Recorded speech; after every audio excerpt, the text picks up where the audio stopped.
One might say boxing is an extreme sport. Probably another would say MMA more so. But at least those sports happen in a fighting ring. This is not the case with phone booth fighting, where two guys fight it out in, yep, you guessed it, a phone booth. You can forget about dodging your opponent by taking a few steps back, nor screaming for the referee to end the fight. Before the fight starts, the two boxers begin with their backs against each other. When the bell or phone rings, it's absolute mayhem in a very confined space in a very short amount of time. Because none of the fighters have a better place to go to, it usually doesn't take long before someone has a very bad day. Despite the dangers of a good old phone booth fight, there actually is a positive element to all this. Whether you need the referee to end the fight or you are in dire need of serious medical attention, you are in the perfect place to make a quick phone call.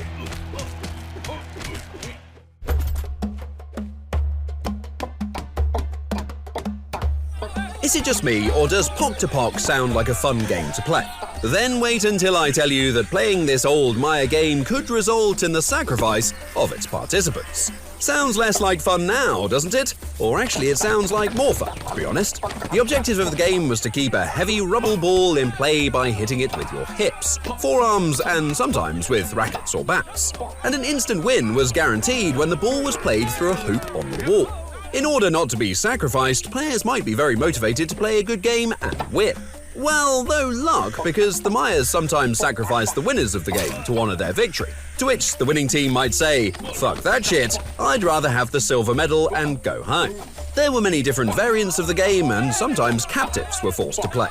In many cases, they were sacrificed whether they lost or won, which is a bit cruel and not very motivating to play ball, not in the literal nor figural sense.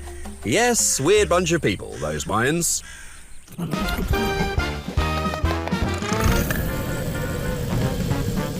Welcome to the world of competitive hot chili consumers. This practice has got loads of people all hot and thirsty on the internet for years already.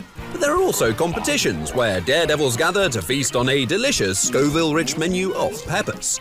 In most cases, this sport is more of a delight for the spectators than it is for the participants, as more and more people start to make weird faces while entering a world of pain. The side effects of eating the world's hottest peppers are no silly joke. Peppers like the Carolina Reaper can cause great overstimulation of the nerves. Basically, your nerves are telling your brain that Satan is deep-throating his flaming trident down your throat, and he politely asks you to just swallow. In some cases, people experienced an increased heart rate, dizziness, or hyperventilation. Some poor bastards even went into anaphylactic shock or got their stomachs looking like the Earth's fucking core. As you can imagine by now, this culinary highway to hell is not for the faint-hearted. Literally. Yodeling, yodeling, hoo-hoo, yodeling, yodeling, hoo-hoo. If you want to run a marathon but you lack confidence, then this sport is made for you. Welcome to Beer Mile, where the title of the game pretty much explains the whole game. Before you start running, you must finish a delicious cold can of beer, after which you can start your lap of 400 meters. This process is repeated 3 more times, as you can see. It is not a sophisticated sport by any standard, but you probably saw that coming when I told you beer was involved.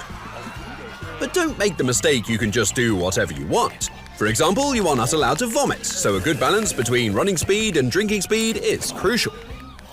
I guess Shia LaBeouf and Justin Bieber found this one out the hard way. But in their defense, who didn't in Hollywood? For sure, I don't have to explain to you what is unhealthy about this sport, and if you really want to know, just rewatch the video and pay attention this time. Thanks a lot. Yodeling, yodeling, yodeling, yodeling, yodeling,